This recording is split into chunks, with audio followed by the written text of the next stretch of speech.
Okay, तो uniform magnetic field as usual जैसा हम बनाते हैं, perpendicular to the plane, either outward और inward. This is uniform magnetic field perpendicularly outward.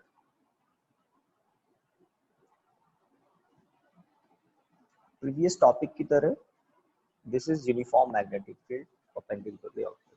इस यूनिफॉर्म मैग्नेटिक फील्ड में एक मेटल की रॉड कंसिडर करेंगे हम और उसका रोटेशनल मोशन हम देखेंगे. जिस तरह से कल हमने लास्ट क्लास में हमने वेलोसिटी की बात की थी, आज हम ओमेगा की बात करें. ट्रांसलेटरी मोशन में वेलोसिटी होती है, रोटेशनल मोशन में एंगुलर वेलोसिटी होती है ओमेगा. ये होती है in metre per second. This is radian पर सेकंड. रेडियन पर सेकंड.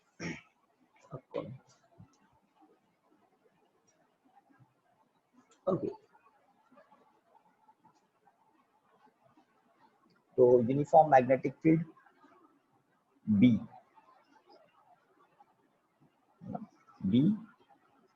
ठीक है, परपेंडिकुलर टू आउटवर्ड है. यहाँ पर हम एक rod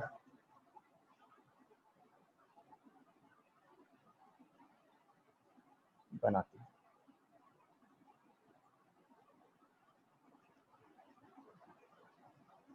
this is a metallic rod PO. क्यों नहीं है ना PO. OP is a metallic rod of length L.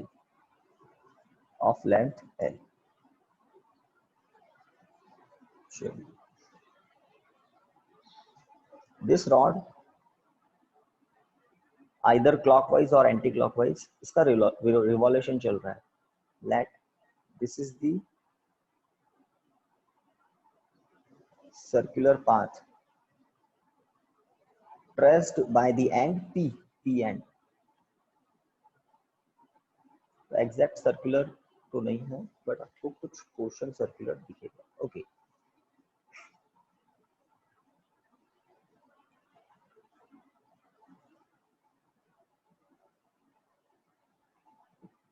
O and जो है वो फिक्स्ड है, लाइक इस मार्कर ओ एंड फिक्स्ड है और इस तरह से रोटेशन चल रहा है. फिर समझ रहे हैं, ओ एंड फिक्स्ड है और इस तरह से रोटेशन चल रहा है. तो यहाँ एरो हम दिखा देते हैं, लाइक दिस इज ओमेगा. इस डायरेक्शन में रोटेशन चल रहा है. ठीक है, ओमेगा हमने डायग्राम में लिखा था, एल कैपिटल ई की शेप होती है. Okay,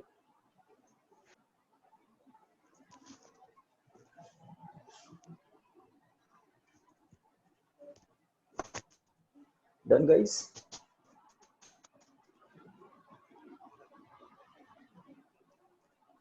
Yes sir, done.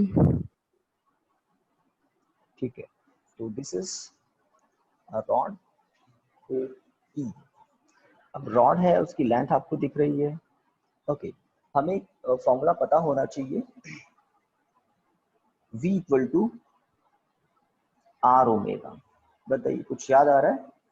11th class 7th chapter, V equal to R omega, है ना. एक रिजल्ट होता है. अगर बात करें इस OP रॉड की, अब थोड़ा ध्यान दे लें, बात करें OP रॉड की, तो यहाँ पर अगर एक छोटा सा एलिमेंट हम कंसिडर करें और एक एलिमेंट में यहाँ पर कंसिडर करूँ, आपको मार्क नहीं करना है ना. और रॉड की लेंथ तो L है, बट यहाँ इस रॉड पर जो छोटे छोटे एलिमेंट है वो भी तो साथ में, जितने भी पार्टिकल्स है वो भी तो है ना, रोटेशनल मोशन कर रहे हैं, अपने अपने सर्कल डिस्क्राइब कर रहे हैं. तो ये वाला जो एलिमेंट है इसका सेंटर O से डिस्टेंस x1 कम है और ये वाला जो एलिमेंट है इसका सेंटर O से डिस्टेंस ज्यादा है. ट्रू.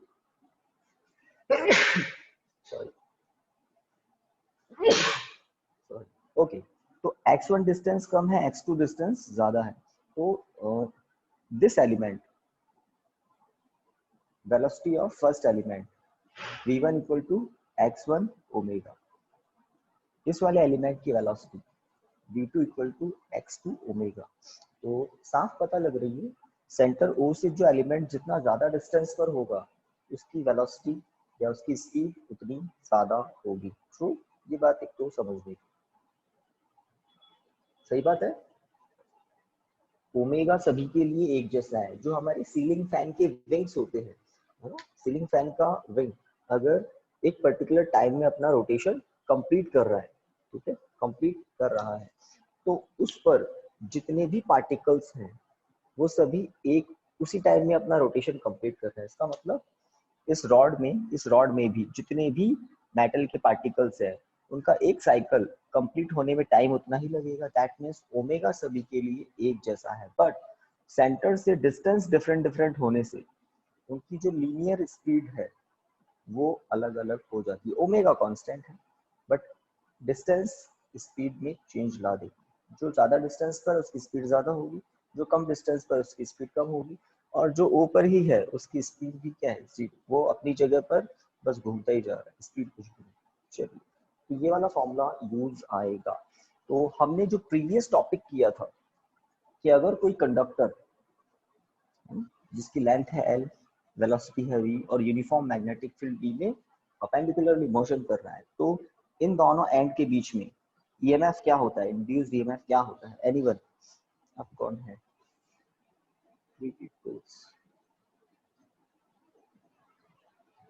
बताइए, है ना, आपके PBL। कॉपी में लास्ट वो रिजल्ट ही लिखा हुआ है, V B L, V B L induced EMF या मोशनल ईएमएफ भी इसको बोलते हैं, because of motion of conducting rod.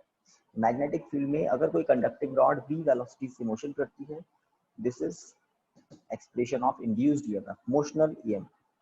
तो वो टॉपिक था जिसमें रोटेशनल मोशन नहीं था, ट्रांसलेटरी मोशन था। इसमें रोटेशनल मोशन हो रहा है ना, just like blade of ceiling fan, एक ब्लेड एक विंग सीलिंग फैन का मोशन करती है। ओके, डायग्राम में ये x1 x2 आपको नहीं दिखाने थे। ओके, यहाँ पर बीच में कहीं मैं लेंथ एलिमेंट ले लेता हूँ, लेट dx लेंथ एलिमेंट, और इस dx एलिमेंट की वेलोसिटी या स्पीड को हम मान लेते हैं v, ठीक है, और इसका डिस्टेंस है कहाँ से, सेंटर से, सेंटर से इसका डिस्टेंस है कुछ x। ये काम और कर दें, रॉड PQ की टोटल लेंथ L है, उस पर छोटा सा मैंने लेंथ एलिमेंट कंसीडर किया dx।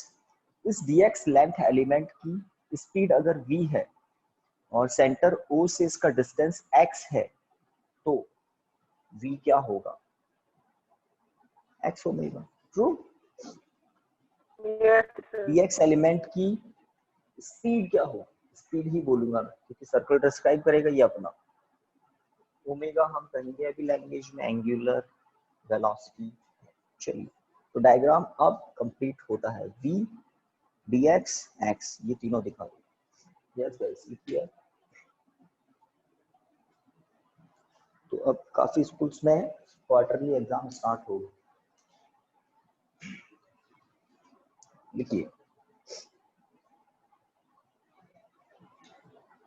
Consider a conducting rod OP of length L. Consider a conducting rod OP of length L, of length L, small l.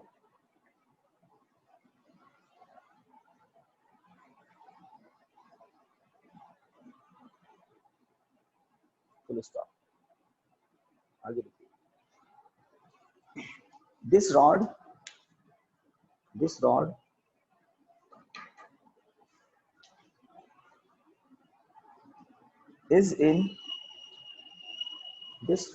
is in rotational motion with this rod is in rotational motion with angular velocity omega, with angular velocity omega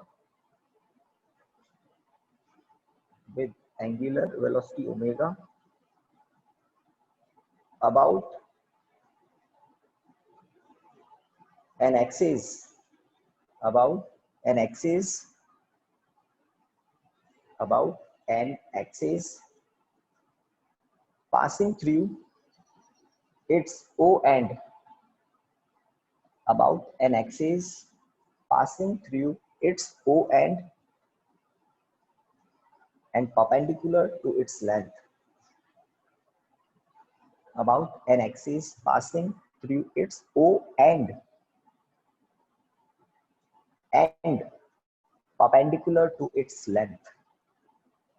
full stop. दो बातें बता दी हमने, rod की length L है और omega है angular velocity. अब rotational motion होता है तो किसी एक्सिस के अबाउट होता है, तो एक्सिस को हमने क्लियरिफाई कर दिया कि वो एक्सिस कहाँ से पास हो रही है और किसके परपेंडिकुलर. ओके, अब मैग्नेटिक फील्ड के बारे में बताते हैं और डेरिवेशन स्टार्ट करते हैं. लिखिए, a uniform magnetic field B, capital B, a uniform magnetic field B, a uniform magnetic field B is perpendicular to the plane,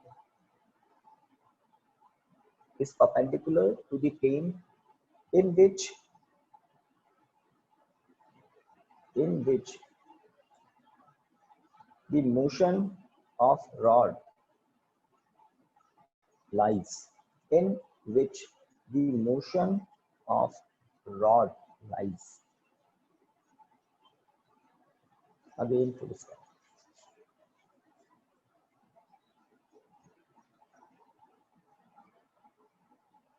paragraph change करके लिखिए, to find induced EMF between the ends of, to find induced EMF between the ends of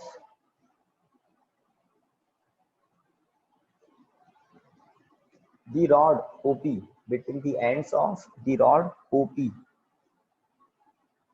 we consider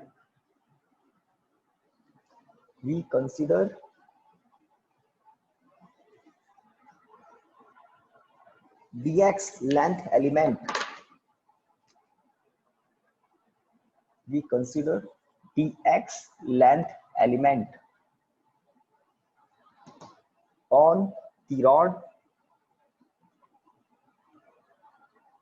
on the rod at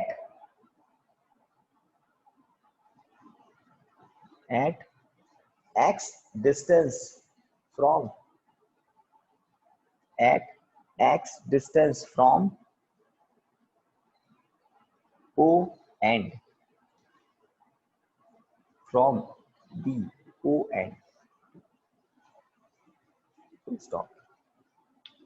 To find induced EMF between the ends of the rod, the dx length element, we consider dx length element on the rod at x distance from the end O. Okay, अब हम इस V की बात कर सकते हैं. लिखिए, हाँ भाई, ऑडियो वीडियो सभी को क्लियर चल रहा है ना? Yes sir. ऑडियो वीडियो ठीक है. तो जो प्रीवियस टॉपिक हमने किया था उसकी हेल्प से आज वाला टॉपिक कंप्लीट किया जाएगा. तो प्रीवियस टॉपिक क्या था? मोशनल ईएमएफ के लिए V induce EMF, motional EMF क्या था? VBL. तो वो एक कंप्लीट रॉड थी. यहाँ पर इस रॉड का ये जो एलिमेंट dx है, ये x रेडियस के सर्कल पर है ना चल रहा है एक तरह से. ये dx एलिमेंट x रेडियस के सर्कल पर, सर्कमफेरेंस पर चलता रहेगा. किस वेलोसिटी से या किस स्पीड से? v से. तो लिखिए, if v be the speed of this length element dx, then if v be the speed of this length element dx, then, तो आपके दिमाग में फॉर्मूला आ रहा होगा, v का, then v equal to x omega, equation 1, then v equal to x omega,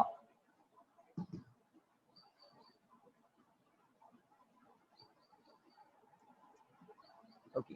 equation 1 के बाद आपको लिखना है if d epsilon dv, if d epsilon dv induced EMF, if d epsilon dv induced EMF between the ends of between the ends of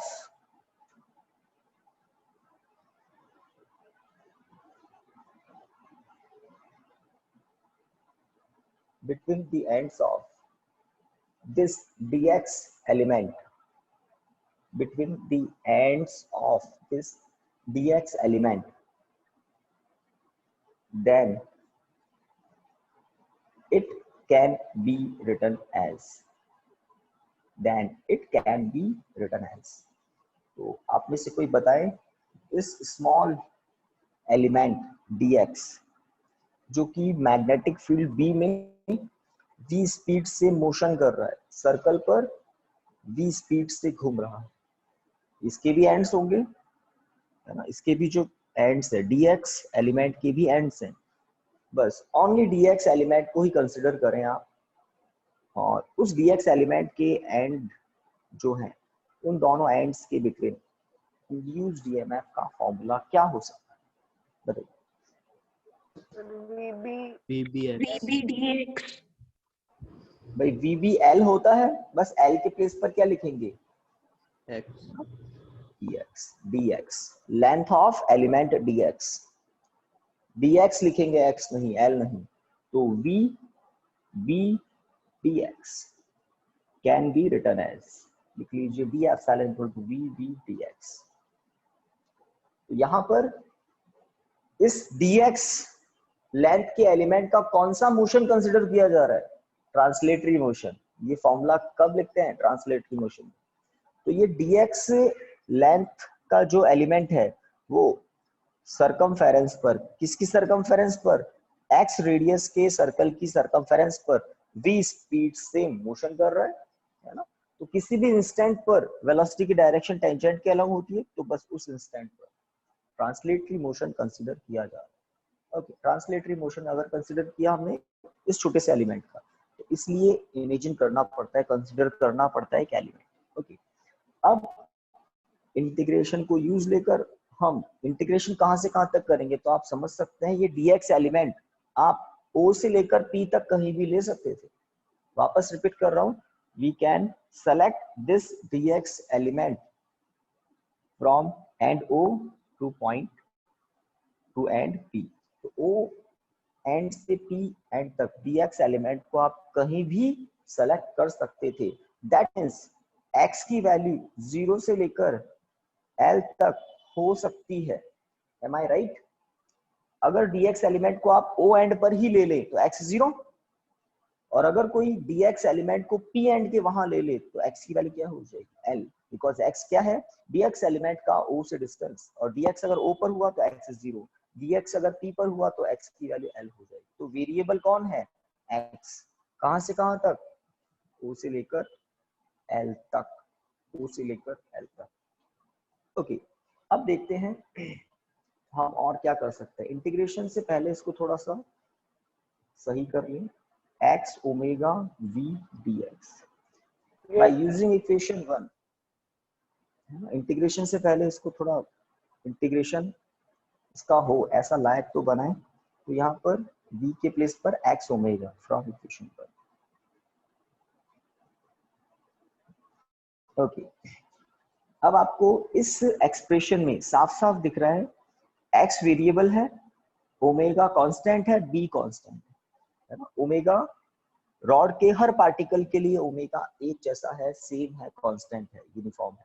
magnetic field b सब जगह एक जैसा है। तो अब आप इंटीग्रेशन कर सकते हैं, और कहां से कहां तक होगा, बिकॉज वेरिएबल x है तो इंटीग्रेशन होगा x की लिमिट 0 से x की लिमिट l तक।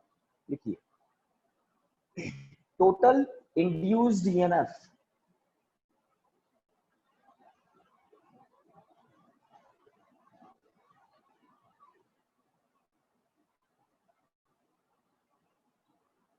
total induced EMF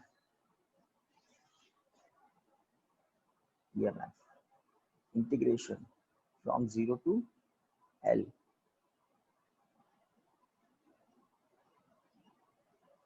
पहले तो इसको लिख लेंगे ओमेगा बी कांस्टेंट टर्म को इंटीग्रेशन से बाहर कर दिया है ना, तो मे भी काफी बच्चे फाइनल रिजल्ट तक पहुंच गए होंगे।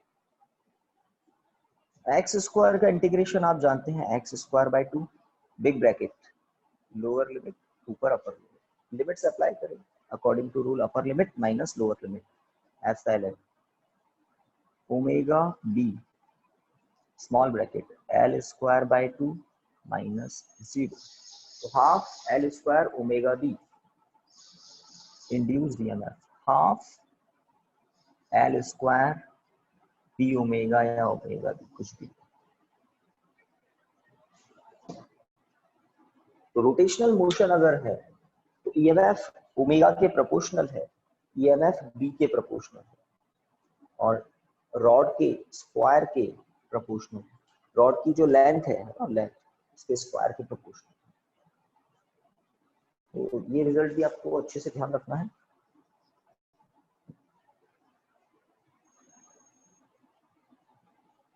Done guys? Yes sir. Done okay. एक और इसमें बात आती है, अगर ओपी मेटल की रॉड है, अगर ओपी रॉड के प्लेस पर एक पूरी की पूरी डिस्क होती, मेरे पास यहाँ पर सर्कुलर एक सिस्टम है तो सॉरी एक पूरी की पूरी डिस्क होती तो इंड्यूस्ड ईएमएफ क्या होता। मैं भी आपको एक सर्कल के डिस्क से बात जल्दी समझ में आएगी। तो आपको एक डिस्क जरूर दिख रही होगी है ना, बिल्कुल वाइट वाइट। चलिए इस पर ये ओपी रॉड बना ही देते हैं। तो अगर ओपी रॉड के प्लेस पर पूरी की पूरी एक डिस्क होती तो डिस्क के सरकमफेरेंस और सेंटर ओ के बीच में इंड्यूस्ड ईएमएफ क्या होता। Let this is OP rod, ये ओपी रॉड है।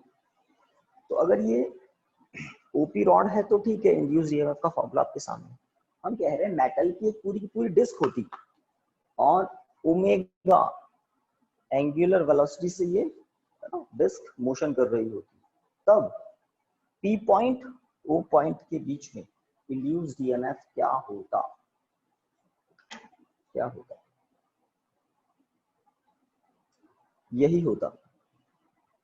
रीजन एक पुराना कॉन्सेप्ट आपको याद दिलाऊं, पैरेलल कॉम्बिनेशन में V सेम होता है, ट्रू? बताइए भाई, पैरेलल कॉम्बिनेशन में V सेम होता है ना, जैसे एक रेजिस्टेंस से रेजिस्टेंस से तीसरा रेजिस्टेंस से, और ये सब कौन से कॉम्बिनेशन में है? लाइक पैरेलल कॉम्बिनेशन में। तो पैरेलल कॉम्बिनेशन में V सेम होता है। तो अब देखिए, अगर एक डिस्क मान लें, अभी जो मैं आपको ये व्हाइट कलर की डिस्क दिखा रहा था, तो इस व्हाइट कलर की डिस्क को हम मान सकते हैं कि ये बहुत सारे ऐसे मेटल की रॉड से बनी हुई है, बहुत सारे, आप इनफाइनाइट ऐसी रॉड्स बना सकते हैं, है ना, जिसकी यहाँ पर थिकनेस कम होगी, यहाँ कम हो जाएगी, लेकिन बहुत सारी ऐसी रॉड्स बना सकते हैं।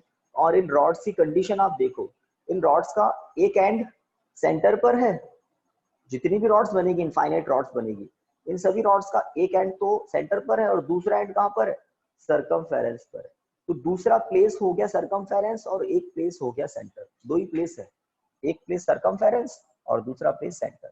और हर रॉड पर इतना ही ईएमएफ होगा, क्योंकि हर रॉड की लेंथ क्या होगी?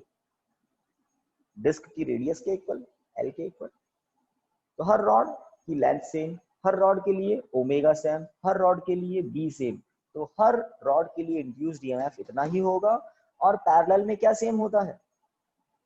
पोटेंशियल डिफरेंस सेम होता है। और सेंटर और सरकमफेरेंस के बीच में पोटेंशियल डिफरेंस कितना होगा? इतना ही होगा। तो इस रिजल्ट को किसी डिस्क के लिए भी लिखा जा सकता है। हमें पता होना चाहिए डिस्क का एरिया क्या होगा। कुछ गलत तो नहीं लिखा? अगर इंफॉर्मेशन में आपको एल बताया है रेडियस, डिस्क का एरिया क्या हो जाएगा? पाई ए स्क्वायर। तो इस फॉर्मूले को थोड़ा मॉडिफाई कर सकते हैं, इस फॉर्मूले को थोड़ा मॉडिफाई कर सकते हैं। अगर मैं पाई से ऊपर नीचे प्रोडक्ट कर दूं, है ना, या ये जो ओमेगा होता है, इस ओमेगा में कुछ छुपा हुआ होता है क्या? 2π/2। कुछ याद आ रहा है? 2 पाई अपॉन कैपिटल। तो देखिए, अगर मैं ओमेगा को 2 पाई अपॉन कैपिटल टी कर दे, है ना, तो कैपिटल टी क्या होगा, है ना, time period of one cycle, एक साइकिल को कंप्लीट करने का कैपिटल टी टाइम। तो देखिए इसको ऐसा भी लिखा जा सकता है, half L square 2 pi upon capital T B, 2 से 2 cancel, pi L square into pi क्या हो जाएगा? कैपिटल ए, ये हो जाएगा A B upon capital T, that's it, where A is what? Area, है ना, एल स्क्वायर पाई या pi L square, B magnetic field, T time period of one cycle. तो अगर किसी क्वेश्चन में रॉड के प्लेस पर एक एल रेडियस की डिस्क आ जाए या आर रेडियस की डिस्क आ जाए, आपको ओमेगा बता दे, बी बता दे, तो सेम फॉर्मूला आप यूज ले सकते हैं, है ना, और इस फॉर्मूले को आप मॉडिफाई करके यहाँ तक भी पहुंच सकते हैं, where A is what? Pi L square, है ना, ओमेगा क्या होता है? इन दोनों इंफॉर्मेशन को यूज लेकर हम यहाँ तक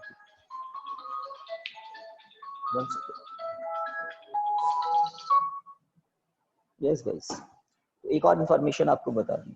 अब टाइम देखते हैं, आपको एक स्क्रीन शेयरिंग से क्वेश्चन सेंड करना। यस गाइस, कोई डाउट हो तो पूछ सकते हैं आप। और इस टॉपिक की सबसे इंपॉर्टेंट बात क्या है? वो dx एलिमेंट जिसको हमने कंसीडर किया था, और उस dx एलिमेंट की लीनियर स्पीड, उस dx एलिमेंट के एंड्स के बिटवीन ईएमएफ इंड्यूस्ड ईएमएफ, तो उस dx एलिमेंट पर फोकस करना। और फिर मैंने आपको कहा था ये dx एलिमेंट O से P तक कहीं भी लिया जा सकता है। तो जो x है वेरिएबल, वो कहां से कहां तक होगा? फ्रॉम 0 टू L इंटीग्रेशन करेंगे, टोटल ईएमएफ आ जाएगा, टोटल ईएमएफ आ जाएगा। ठीक है, नेक्स्ट एक क्वेश्चन आपको सॉल्व करना है, मैं स्क्रीन शेयरिंग से आपकी तरफ पहुंचा।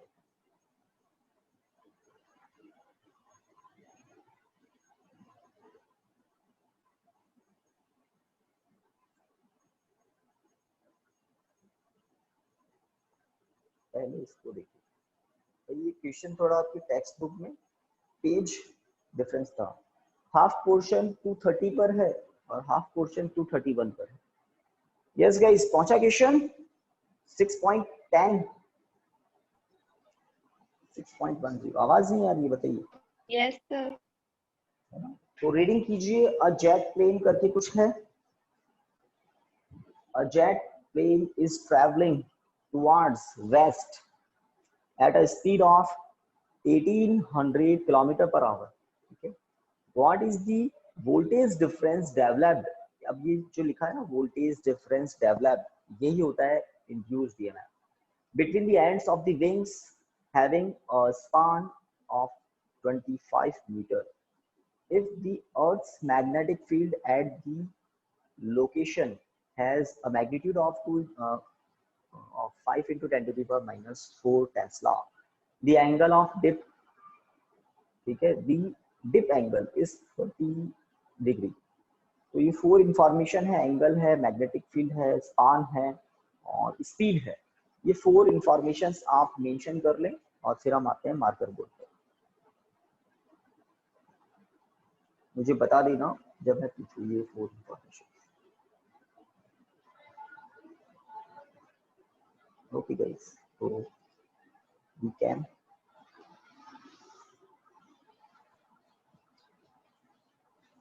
तो ये आपकी टेक्स्ट बुक का एक्सरसाइज का लास्ट क्वेश्चन है, एडिशनल से पहले लास्ट क्वेश्चन।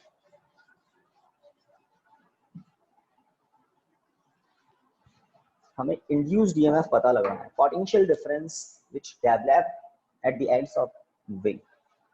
तो speed 1800 kilometre per hour, how many metre per second? Metre per second में बताइए कितना होगा?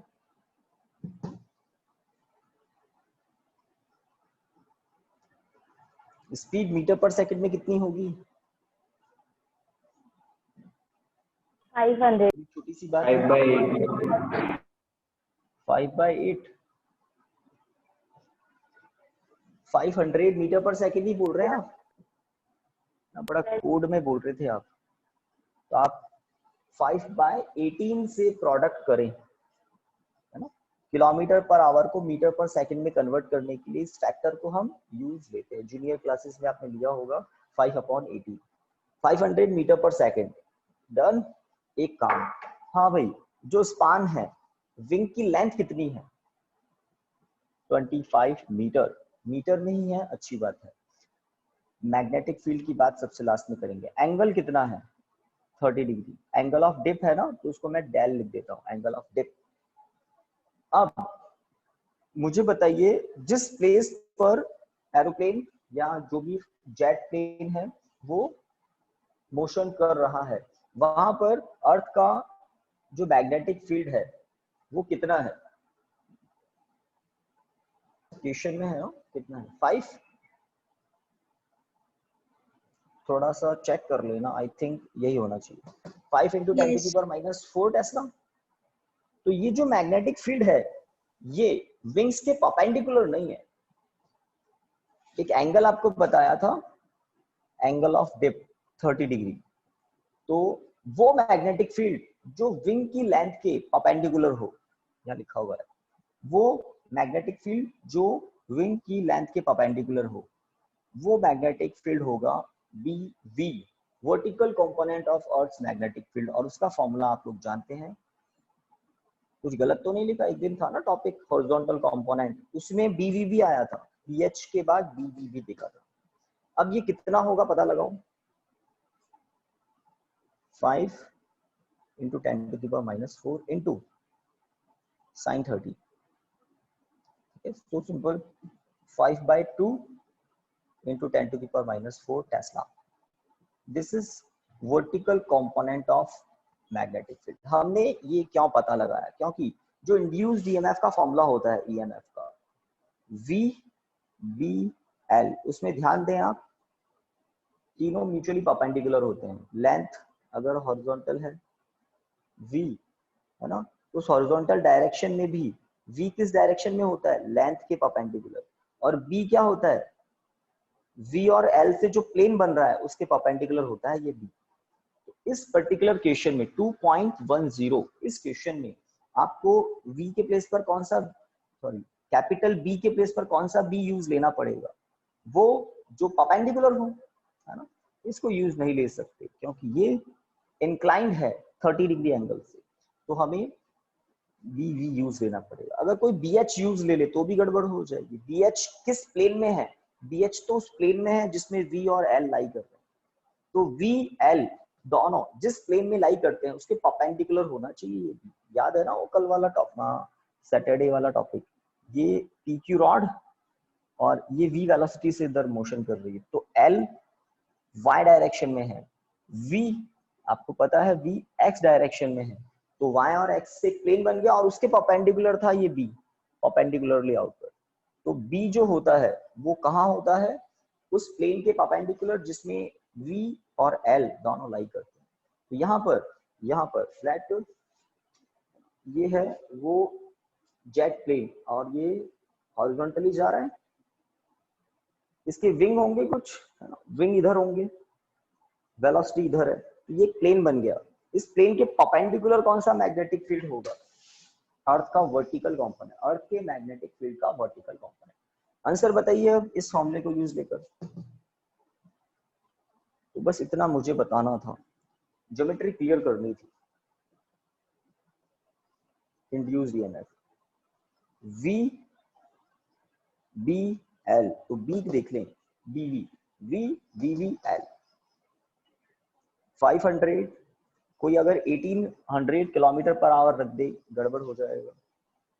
5/2 10⁻⁴ और L कितना? 25, 125, 250, ये लीजिए -3। कितना आएगा?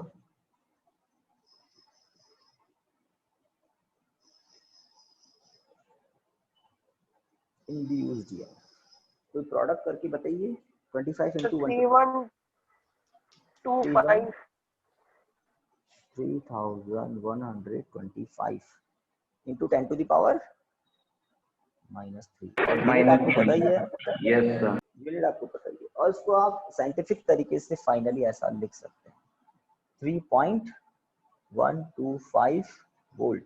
तो ये जो आपको इस 10th क्वेश्चन में जो डेटा दिया ना, ये प्रैक्टिकल डेटा है।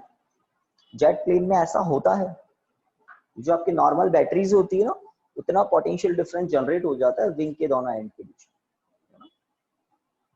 ये प्रैक्टिकल डेटा है क्योंकि अर्थ का मैग्नेटिक फील्ड इसी ऑर्डर का होता है और है ना, एंगल ऑफ डिप हो सकता है 0 से 90 तक कुछ भी हो सकता है अर्थ के चारों तरफ। और जेट प्लेन जो है वो बहुत हाई स्पीड से मोशन करते भी हैं। जो साउंड की स्पीड होती है उससे भी ज्यादा स्पीड है ये। साउंड की स्पीड 310 330 इतनी होती है, उससे भी ज्यादा सुपरसोनिक जेट प्लेन।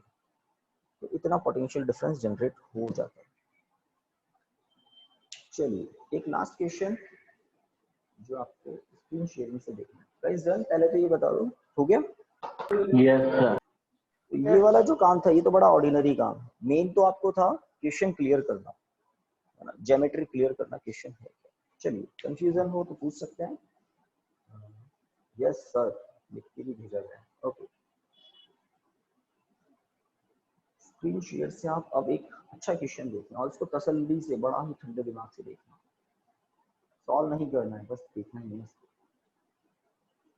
हाँ भाई, क्वेश्चन रीडिंग कर लो। Predict the direction of induced current in the situation described by the following figures A to F। अब A B C D E F तक है, बट आज आपको ये दो ही करना है, A एंड B। A को देखें, B को भी बाद में देखेंगे। A डायग्राम को आप बहुत ध्यान से देखें, आपके लिए इसको थोड़ा और जूम कर देते हैं। Only A diagram.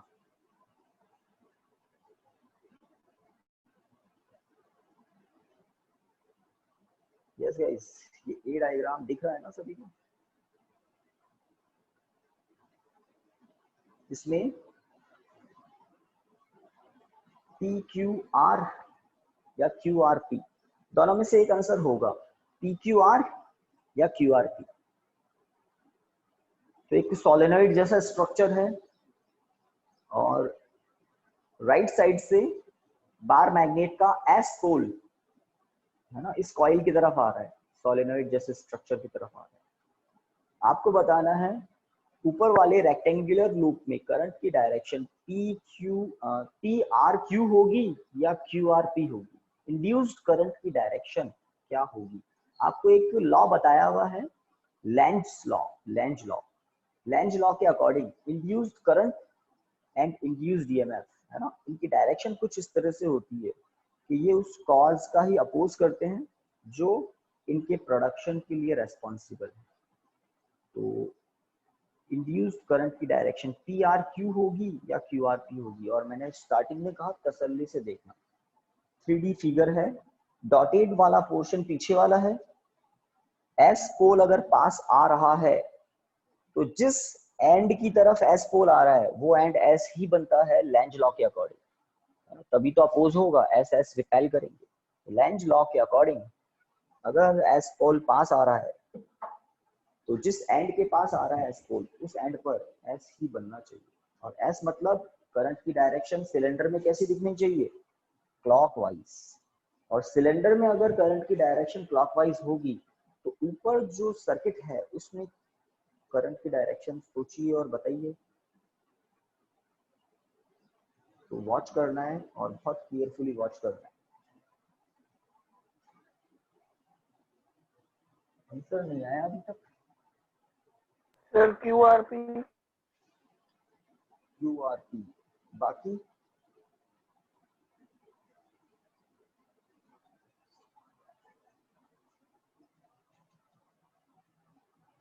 Sir RQP होगा। आर क्यू पी भी हो सकता है। चलिए और कोई, दो ही ऑप्शन है, Q R P R P. ये लास्ट क्वेश्चन होगा हमारा, मतलब ए पोर्शन और उसके बाद बी पोर्शन भी दिखेंगे। और 1 मार्क का क्वेश्चन, बहुत अच्छे क्वेश्चन बनते हैं डायरेक्शन सेंस को यूज लेकर। तो लेंज लॉ के अकॉर्डिंग इंड्यूस्ड करंट की डायरेक्शन ऑटोमेटिकली इस तरह से होती है कि वो उस कॉज का अपोज करती है जो उसके प्रोडक्शन के लिए रेस्पॉन्सिबल है। तो जो बार मैग्नेट लेफ्ट साइड में आ रहा है, राइट से लेफ्ट, उसका एस पोल है ना आगे है, तो ऑटोमेटिकली ये जो सिलिंड्रिकल स्ट्रक्चर है ना, इसका लेफ्ट वाला एंड, लेफ्ट है या राइट है, सॉरी राइट वाला एंड एस बनेगा। तो मुझे मार्कर बोर्ड पर दिखाना पड़ेगा, देखते हैं। उसका आंसर होना चाहिए I think Q R P, देखते हैं। तो मार्कर बोर्ड पर इसको देखते हैं। तो स्ट्रक्चर कुछ इस तरह से था, ऊपर तो एक रेक्टेंगुलर स्ट्रक्चर जैसा दिख रहा था, और यहाँ से ये कंटिन्यूस वाला पोर्शन था और पीछे डॉटेड, फिर ये कंटिन्यूस और पीछे वाला डॉटेड, फिर ये कंटिन्यूस और पीछे वाला डॉटेड, कुछ इस तरह से चल रहा था। ठीक है, तो जब मैग्नेट के साउथ पोल को यहाँ लाएंगे तो ये वाला एंड क्या बनेगा, तो सबसे फर्स्ट वाले लूप को आप देखें जिसको मैं यहाँ बना रहा हूँ, इस वाले लूप पर ही फोकस करें, बाकी सब लूप को मैं हटा ही देता हूँ कुछ मोमेंट के।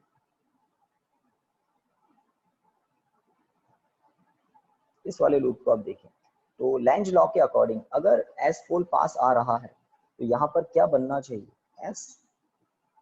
और अगर यहाँ एस बनेगा तो आप खुद सोच लो करंट की डायरेक्शन ये होगी। ये करंट अब कहाँ जा रहा है, ऊपर जा रहा है, तो ये होगी करंट की डायरेक्शन। यहाँ Q है, यहाँ R है और यहाँ P है। तो जो 3D में डायग्राम है उसी पर फोकस करना है कि डॉटेड पोर्शन होता है पीछे वाला, अब ये पीछे वाला पोर्शन तो इधर जा रहा है, तो ये वाला करंट है ना, ये आ रहा है पीछे से, समझ रहे हैं, ये आ रहा है और ये जा रहा है। तो सही आंसर क्या होगा, हाँ भाई बताइए सही आंसर क्या होगा, सही है ना। Yes sir, Q R P. तो बड़ा ध्यान से मैंने कहा केयरफुली देखें, केयरफुली। तो इंड्यूस करंट इस तरह से होगा कि यहाँ एस बनेगा ताकि ये एस इस एस को रिपेल कर सके, अपोज कर सके। एनर्जी कंजर्वेशन लॉ बिल्कुल एप्लीकेबल होता है। लास्ट एक और ये बता दो,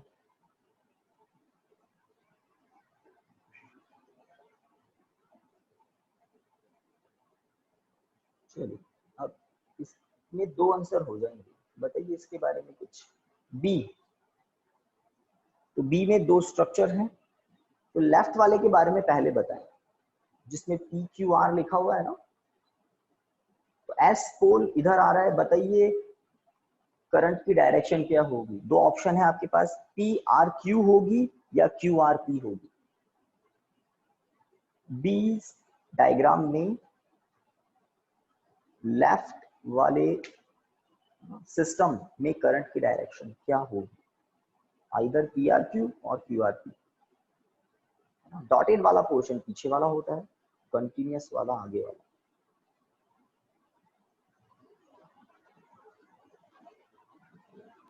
क्यू आर पी। तो वही एस बनाना पड़ेगा आपको, एस बनाना पड़ेगा। बाकी लोग दिमाग थोड़ा सा ही लगाना है और आंखों को ज्यादा यूज देना है, देखना है इसको और ध्यान से देख लेना। QRP। Q R yes P sir, बोल रहे QR। हैं, मतलब ये एस बनेगा तो एस मतलब क्लॉकवाइज, क्योंकि एस पास आ रहा है तो ऐसे बनेगा क्लॉकवाइज। पी आर क्यू होगा भाई, इसका तो पी आर क्यू होना चाहिए ना। डॉटेड पोर्शन तो आपने ध्यान से नहीं देखा, मतलब आप क्या बोल रहे हैं, पी आर क्यू या क्यू आर पी। QRP बोल रहे हैं आई थिंक, है ना? Yes, और sir. इसका QRP तो नहीं होना चाहिए।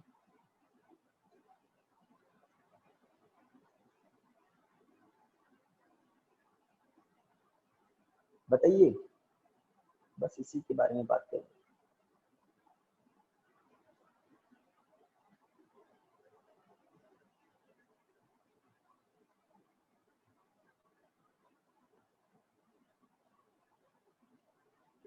तो मैं लास्ट इसको इस मार्कर बोर्ड पर आपको थोड़ा क्लियर कर देता हूँ।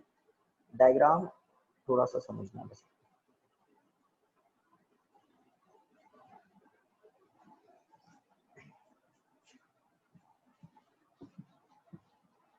बड़े अच्छे क्वेश्चन बनते हैं लैंगुला होल। तो इस बार ये नीचे था रिमेनिंग पोर्शन, और यहाँ पर ये पीछे से घूमकर और ये आगे था। ये पीछे से घूम रहा है और ये आगे, ये पीछे से जा रहा है। स्टार्ट कहाँ से हो रहा है? ये पीछे जा रहा है, फिर ये आगे,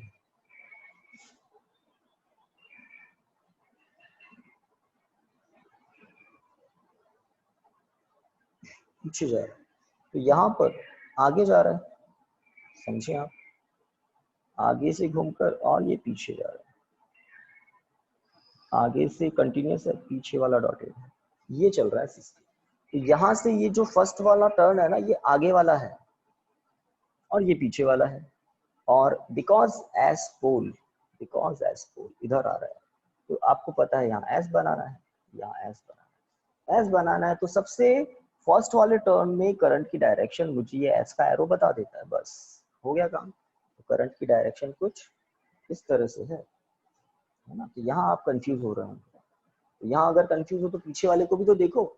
यहाँ पर ये पीछे से स्टार्ट हो रहा है, पीछे जा रहा है, तो ऑब्वियसली इसमें आगे से स्टार्ट होगा, है ना? तो आंसर हो जाएगा PRQ। बताइए, तो ध्यान क्या देना है? पीछे वाले एंड में डॉटेड पोर्शन पहले है और फिर इस तरह। तो आगे वाले में कंटिन्यूस वाला पहले है और डॉटेड पीछे। ठीक है, बुक में भी चेक करना।